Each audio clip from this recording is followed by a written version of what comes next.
Hamza Hamouchene, hello. Hi, Again, Yasin. very, very happy that you accepted my invitation. And I'm very glad we're having this discussion today. For those who don't know you, you are a London-based Algerian research activist, commentator. You are a founding member of Algeria Solidarity Campaign and Environmental Justice North Africa. You are also, not to forget, the North Africa Program Coordinator at TNI, so the Transnational Institute.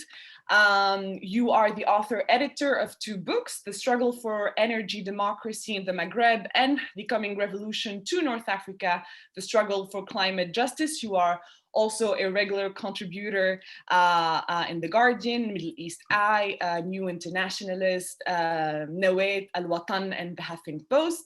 Again, very happy that we're having this discussion today. Today, we're going to talk about environmental racism, what can be qualified as environmental racism in the Maghreb, so Algeria, Tunisia, and Morocco. I'm going to start by a very simple question first. Can we talk about environmental racism in the Maghreb? Does the term resonate with realities? Is it adequate? And if it is, why, like, and how, according to, of course, your observations? This is a very good question, but at the same time is a complex one. And I think it's not just one question that you asked there, but several ones.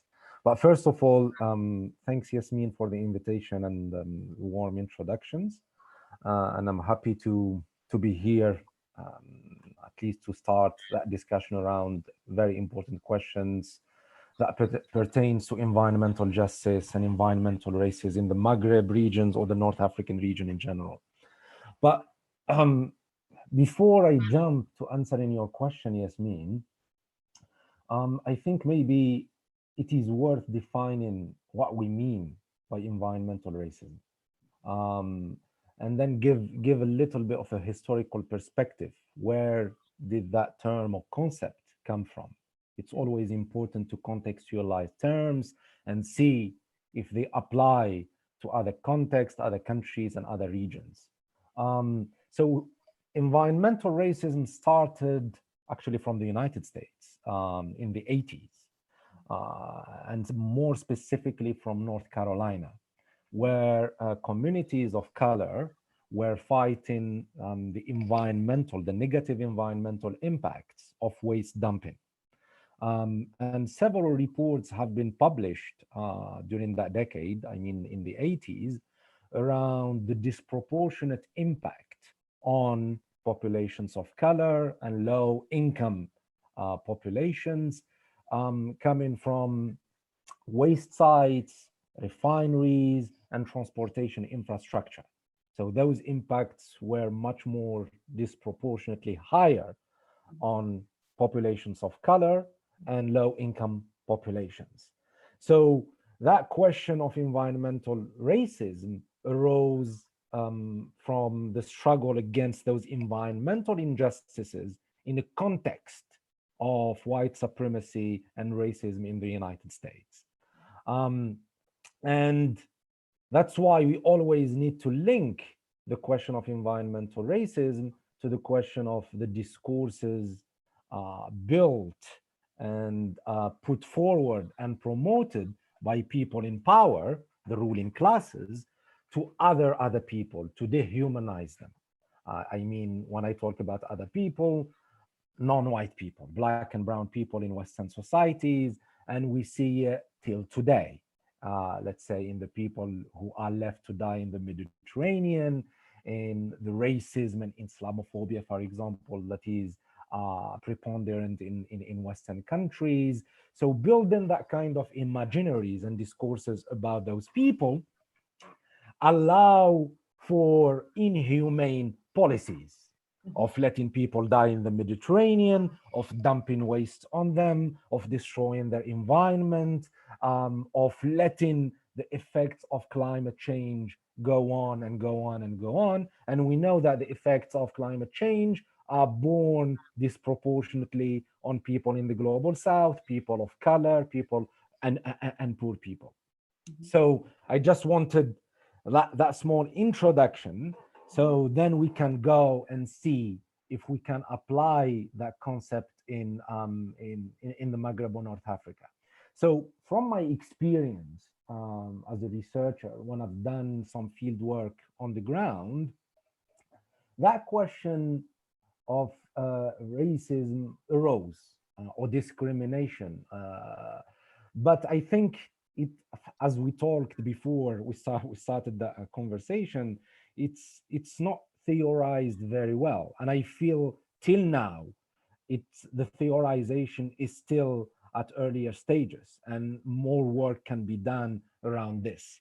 But from my experience, I always link it to the question of the ecological crisis, question of extractivism in the region, the model of development chosen by the ruling classes in the region, imposed by the global imperialist capitalist system, and how the effects of that development model is seen on the poorest communities, the marginalized communities, communities on the peripheries, not just on the centers, on the urban areas, but we go to the peripheries, the rural areas.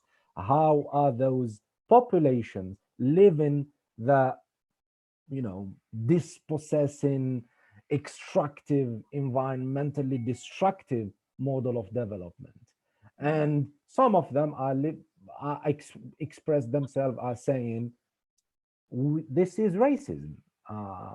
And the example that comes to my mind is the case of Algeria in 2014, 2015, when we saw that inspiring uprising against fracking. So during my interviews with several people, people expressed that, because it's not just a matter of decision makers in Algiers, which is thousands of kilometers away from where the site of fracking was being pursued in Ain Saleh, but it's also about decades of economic and social exclusion, decades of dispossession, decades of underdevelopment, decades of poverty. Because if we compare the Sahara or the southern Algeria with other parts of the country, and the same thing with Tunisia, you compare the Sahel, the coast, with the interior, and the same thing in Morocco as well. If you compare those big urban towns to the peripheries in the towns themselves and to rural areas, you see a huge disparities in development. So people, when they saw that the authorities came to do fracking in their land to pollute their waters, they said, what's going on? Okay, there have been decades of marginalization, and now they are coming to destroy our livelihoods. So this is, at the same time, more economic marginalization and exclusion. At the same time, it is racism. It is contempt for our way of life, and contempt because we are peripheral people. But also, the way I look at environmental racism is, we cannot just dissociate it from the global systems, or the global system of power structures. It is imbricated in imperialism, in how imperialist capitalism work. So at the same time, when I was using the example of Algeria, we need to look at the companies that were doing that kind of fracking, at least the exploration or exploitation levels. So they were French companies, foreign companies. And just a few years before, those French companies, Total and GDF Suez, were banned from fracking in France itself. But at the same time, these companies were offered diplomatic support by the president then, I think it was Hollande, if I'm not mistaken, and the foreign minister, I remember it was Fabius. They were pushing for those companies to get contracts to frack in Algeria, the former French colony. Yeah. So it is environmental racism and energy colonialism at the same time. So those practices of dispossession, those practices of pushing to plunder more resources, to grab more resources from countries and communities in the global south are mediated by racial capitalism. So I think this is an introduction, and then we can continue the discussion. Thank you very much. This was a great introduction, which will lead us to my second question. In your work, you talk a lot about extractivism and its link to politics of dispossession, and very specifically not just energy and oil, but also phosphate, of course, in Tunisia and Morocco, and also agricultural and tourism, which are very which are industries that use a lot of water, basically, and that do not account for any type of side effects or consequences. I think you call it, if I'm not wrong, the paradox of accumulation and dispossession. How do you explain first this link, and also that the regions that are the most the energy richest, or the energy richest or resource richest, are actually the most underdeveloped, the poorest, and they have the worst infrastructure? How do you explain this paradox? Yeah. I think that there are multiple ways of approaching that question. So when we talk about the paradox of wealth, what we mean is that, as you say, we see a contradiction, that we have those regions or zones rich, very rich in natural resources, like in many parts of North Africa and other parts actually of the globe. It's not just North Africa. We can have the same analysis about other parts of the continent, about Latin America, about Asia, and so on. We see those regions rich in oil, and not just in oil, in natural resources in general, but at the same time, as you say, poor infrastructure, underdevelopment or lack of development overall, unemployment, poverty, toxic dumps, environmental destruction. And I've seen it with my eyes wherever I went to extractive sites in Tunisia or Morocco or Algeria. It's the same story. And there are different ways of theorizing it as well. Like the dependency school, the Marxist dependency school, like Samir Amin calls it the development of underdevelopment. In order, in order to develop some parts of the system, which are the core parts, which happens to be in the global north, and even in certain, let's say, we can even have the analysis inside our countries, the cores, which are the big towns, the urban areas, the rich urban areas, and you have those peripheries. So in order for the cores to accumulate wealth and to accumulate profit and to develop, it needs to happen at the expense of other areas and other peoples. So development and underdevelopment, basically, they are the two faces of the same coin.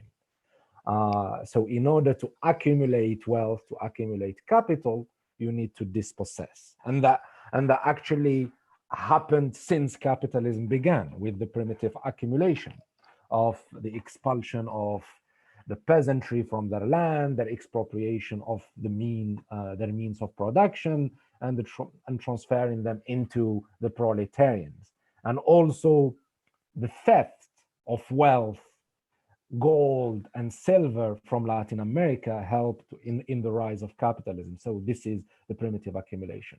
So in my extractivism report, I was arguing that those forms of primitive accumulations are still taking place in our countries, through the plunder of resources, through the destructions of environment, through the commodifications of natural resources, land and water, through privatizations and so on. So we see those processes taking place while these countries are rich in natural resources. So really, it is not a contradiction. It has been ongoing since times immemorial, but it is taking on new forms.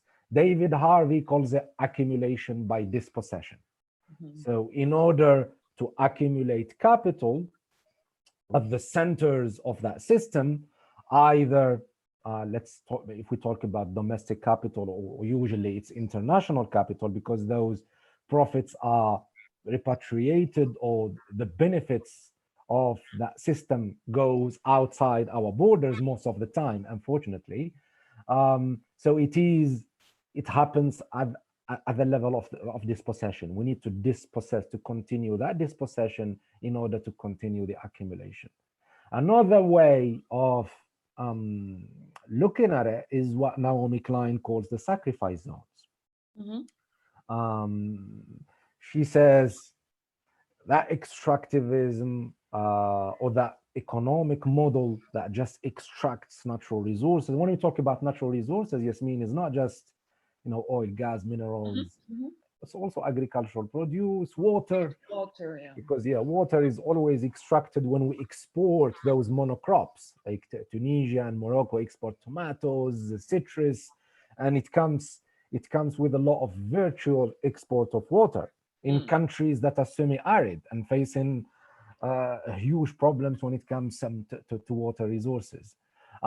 So Naomi Klein says this system necessitates the creation of sacrifice zones with sacrificial people in order to maintain the accumulation. And Mm. sacrificial peoples, we mean their bodies, their health, their livelihoods, their water, their natural resources are being taken away from them and sacrificed in order to maintain the how I call it, it's parasitic economic model that does not serve the population where extraction is taking place and does not serve the population overall, especially the most marginalized.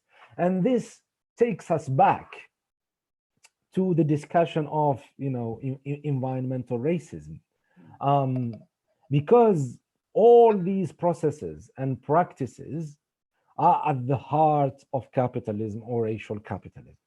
Mm. What they do, it's about externalizing the costs. Mm. It's always about externalizing the costs, either from the countries of the north, the west, to the countries of the global south, or from urban areas to rural areas, or from to core to peripheral areas, or from white people to black and brown people, externalizing the social and environmental costs.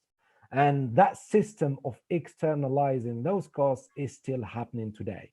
And um, concrete examples. Um, Most of the extraction of natural resources takes place in the global south, Mhm. and those environmental and social costs that are happening, they are not incorporated in the prices of products, Yasmin. Mm. So those costs are borne by the populations themselves. They are borne by our countries themselves. We are paying for those costs. Um, the same thing when you adopt an agricultural model of exporting monocrops, like, and then importing what you eat. And Mm. this is the model we have in all North Africa. We export oranges, mandarins, tomatoes, strawberries, flowers. So Europeans can consume them. So they are dictating to us what kind of developed agriculture we should be using. You are also externalizing the cost, or externalizing the cost to Tunisia, to Morocco, to Algeria, in terms of the rarification of water resources. You are exhausting your water resources. Who's paying the price for that? It's Tunisians, it's Algerians, it's Moroccans, it's other African people. It's them who are paying those costs. I think I talked too much. I think No, I'm no, going no.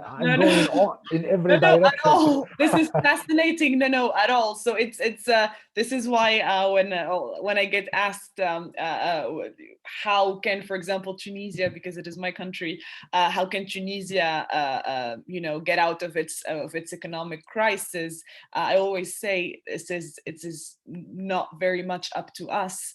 We are in a model that needs us to be exploited to survive, and it has been like that since ever. So I always find it funny when people, for example, in Tunisia, compare the pre-revolutionary, post-revolutionary model as if it were a fundamentally functioning model that completely it was broken or became broken after the revolution. It is fundamentally a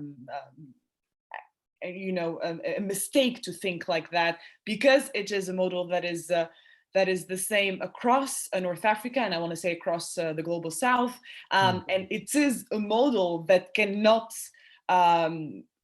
survive if it doesn't survive on exploitation of the global South. So it is what you're saying. It doesn't matter what political system you're in, what is your GDP and all of that. It is a model that is built on the exploitation of the global South. And with the complicity also, because sometimes we can be accused of, let's say, you are putting the blame just on the West, right? Everything is the fault of the West and you have no responsibility. But no, there is a complicity of our ruling classes into that exploitation, in the organized robbery of our resources and our wealth. We have some comprador ruling classes, lackeys, that take the dictates that are coming from multinationals and from foreign capitals, and they are implementing that model of development. And there is a lot of critique of those national bourgeoisies that goes back to the 60s and 70s, saying they are just emulating their counterparts in Europe, but they are emulating them in a parasitic way. They are not even capable of imagining other scenarios or extracting more wealth for their countries from Western capitals. So there is a responsibility that is inside our countries as well. And I believe, because you mentioned the Tunisian revolution, I believe that the Tunisian revolution fundamentally was trying to challenge the system of economic exploitation. It has not achieved so yet. So I'm still hopeful, me too. We're crossing fingers. I want to move to perhaps my last question, which regards the recent and less recent also protest movements, or you call them resistance movements in southern Algeria, Warq Ain Salah, and in Tunisia with the ongoing crisis of phosphate Gafsa, Gafsa's phosphate, Gibus also, and Imider in Morocco. How can we understand these movements? Are they I know a lot of people go towards that pro-environment type of analysis. So they are environmental movements. Are they class struggles?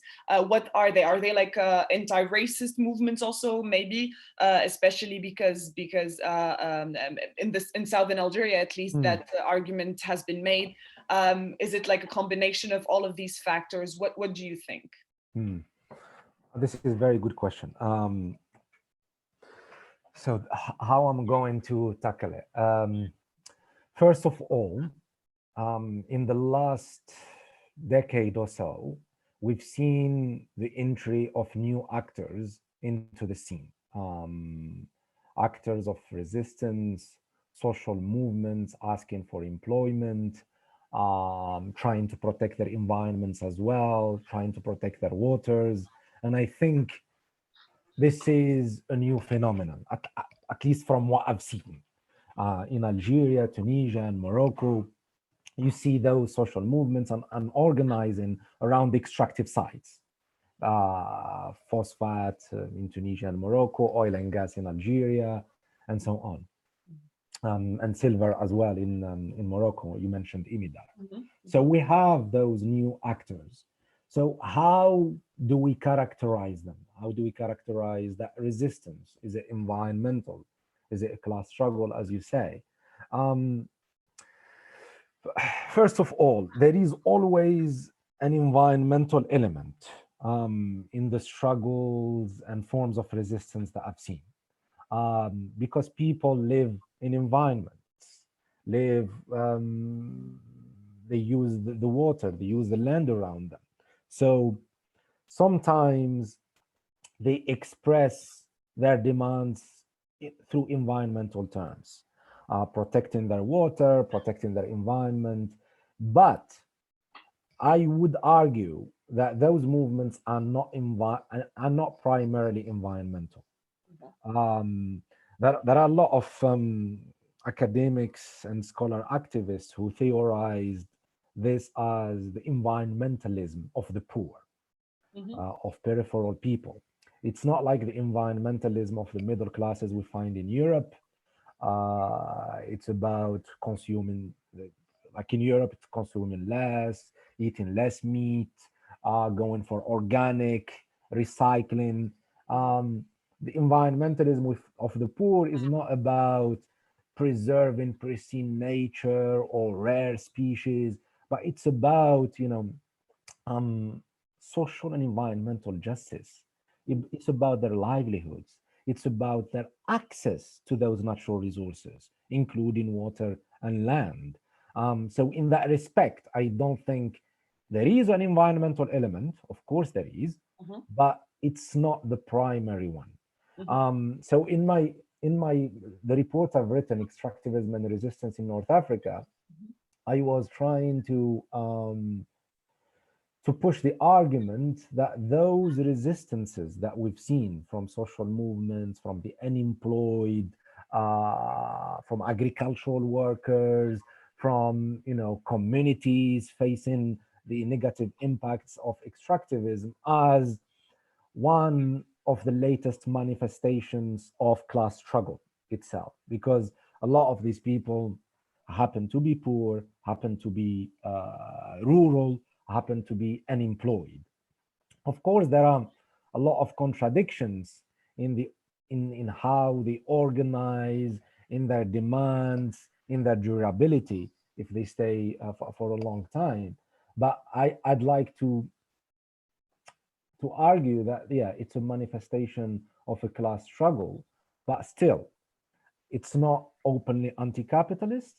Some of actually the social movements that I've been interacting with, um, what they do is they ask you, say, for jobs Mm. in those extractive sites, in those extractive industries. Yeah. So basically asking for some crumbs of that system. And when they get those crumbs, the most radical demands get dropped. I've seen it in Algeria, for example, with the unemployed movement. They Mm. were radical at some point.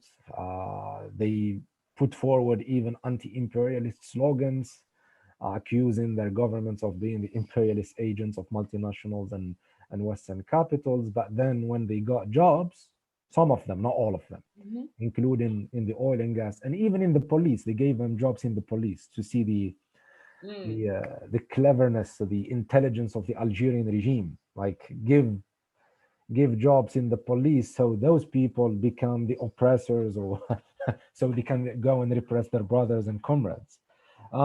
Yeah, the most radical demands get dropped. The same thing with Tatawin in Tunisia in 2017. At first, it was very radical. They were asking to nationalize some Mm. of the oil and gas resources. They were asking for 20% of that wealth or the income to stay in Tatawin for local development. But then the government, co-opted some of them, divided them at the start by giving some jobs here and there. And then those radical Mm. demands have dropped. But then that Tatawin movement come back again, Mm. because you cannot resolve the issue by giving, first of all, temporary and precarious jobs. That's what they do. And in Tunisia, they give jobs like in those environmental companies that, Yeah. that almost do nothing. Um, so the problem is still there because you have the same model of development. It has not changed, as you say, after the revolution. So unemployment is high, and it will continue to be high, and and that model won't be creating enough job for those people. So those protests and those movements would be coming back again and again and again. The question is, can those movements coalesce together to put forward a sustainable alternative, a real concrete alternative? Can they radicalize in the way of not just asking for jobs, but asking for an overhaul of the economic development model that would create better jobs, durable jobs, sustainable jobs for them, that would create wealth that remains in Tunisia for Tunisians, rather than being extracted by some parasitic classes in Tunisia and by, imperialist capital. Um, so, so yes, there are contradictions, um, but those contradictions hopefully will be resolved through struggle, and it might take time. So yeah. Thank you very much, Hamza, for this very exhaustive and very comprehensive expose. Really, in discussion, I learned a lot, honestly, No, it was a pleasure. and really, really, and again, I really want to thank you for accepting my invitation, and hopefully see you soon, somewhere in the world. Huh? Yeah, definitely, Yasmin. Thanks for the invitation. That was a good discussion. We could have gone for a long time, but for yeah, for it's at good to least start. 3 hours. I had so many follow-up questions, but I wanted to keep this sweet and short, like they say. All right, great, Yasmin. Thank you, Hamza.